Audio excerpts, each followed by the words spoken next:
Arsenal Fan TV. Chris, what do you make of it today? I mean, it was a very tight game.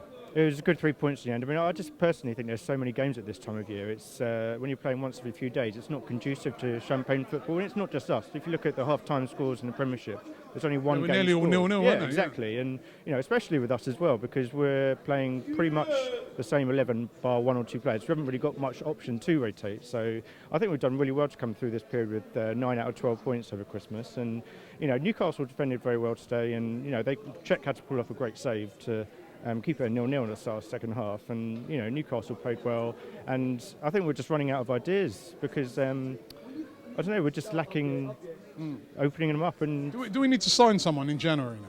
So like a striker. It looks like a holding midfielder's coming in, but do we need to sign a striker? I mean, there are no real options on the bench if you get a game like this where you need a goal. Yeah, I mean, firstly, I would have played Campbell over Oxlade-Chamberlain today, just because he's been playing really well, and Oxlade-Chamberlain, there's not any goals. Oxlade-Chamberlain had a good game in the last game, though. I mean, was that why he left him in? Because he did play very well, I thought, in the game against Bournemouth. I don't 100% agree with that. He did all right, but nothing special. I mean, at the end of the day, I judge players on end product. Oxlade-Chamberlain is not a youngster anymore, and he's scored no goals or assists this season. He's got the potential, he's got all the attributes, but he's not producing for us, so he doesn't deserve to be in the team. But back to your initial question about if we should sign someone, I'm not that fussed about striker, to be honest. I know I might get stick for this, but we've got Giroud, Walcott, Sanchez possibly can play in that position, and even Welbeck if he ever comes back this season. The defensive midfielder is the key. It sounds like that El Neni deal is done. So you'd be happy with just one signing? I trust the manager. I'm not a scout. I'm not a manager. I trust Arsene Wenger and our scouting system. We trusted him before, right? And he brought in Kim Kallstrom and people like that. So I'm asking you, what do you want? What do you think we need? It's the title, remember, we're going for. So, what do we... If it was me and I'm sitting down, I'm thinking, right, we're going for the title, and if I need two big players, I'll go and get them. What would you get? But you say Kim Kallstrom, but I think that's a bit cherry picking, and you're frustrated with all those transfer dailies you did every day, getting up at 7 o'clock, and we only signed Kim Kallstrom. But I could say the same to you. We trusted him and we signed Patrick Vieira for $3.5 million. So we could have this conversation all day. Hold on, but when he signed Kim Kallstrom then, do you think that was a good signing then? You didn't think he made a mistake then? Obviously not, but it was a gamble. It wasn't like you didn't think that was a mistake? All right, can we forget about Kim Kallstrom because he's irrelevant. He's not at the club. Yeah, you were defending him. That's why I'm asking you the question. We had this exact conversation. Remember Stoke at home?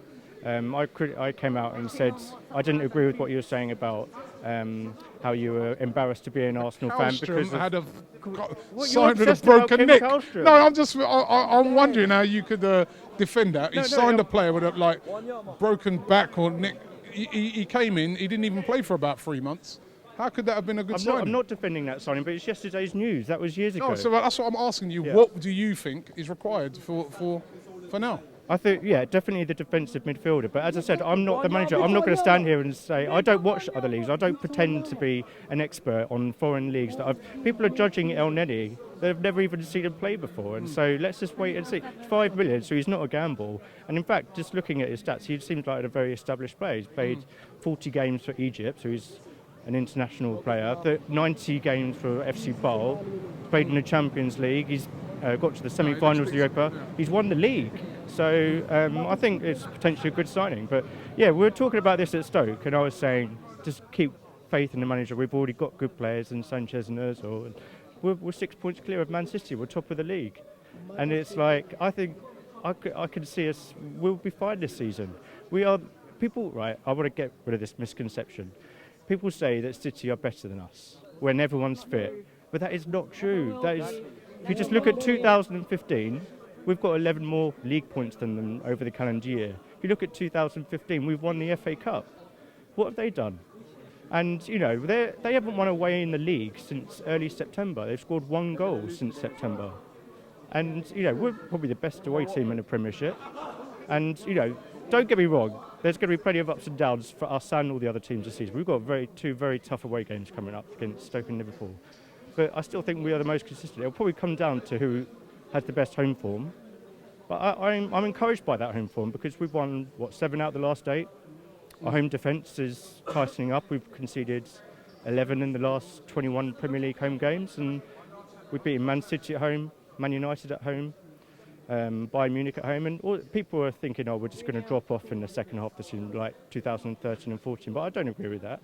That 2013-14 season, we were in a slightly false position, which we're getting results that were better than what. But we've got Petr Cech now, we've got Mesut Ozil, we've got Alexis Sanchez. They're all proven winners. They've all won the league a large number of times with other clubs. So this is obviously water off a duck's back to them, just winning another league. And I just think, there's many reasons for us to be positive this season. And Arsene Wenger teams have a hallmark of very strong second half of the season performances. You look at the double in 1998, we won the last 10 games to win the league. 2002, we won 13 games to win the league. Even last season, we won 21 out of the last 26 games to achieve third place from sixth. So I'm just saying it's a tradition of Arsene Wenger teams. I don't know what it is, whether it's the way we eat or the energy. It is a trend that you can't deny, that we perform extremely well. We go on this long unbeaten sequences in the second half of the season, and there's no reason for it not to happen again. But Happy New Year to you. Happy New Here's Year. to the league. Arsenal. Why did they say that? No, listen. This is what they said. They love Santi Cazorla, but Arsenal cannot win the league with Santi Cazorla in that midfield. That's their quote. That is their quote, and that's what you've got to look at. This team, every Arsenal fan watching this, will win the league. If Cazorla's not in this team, we will win the league.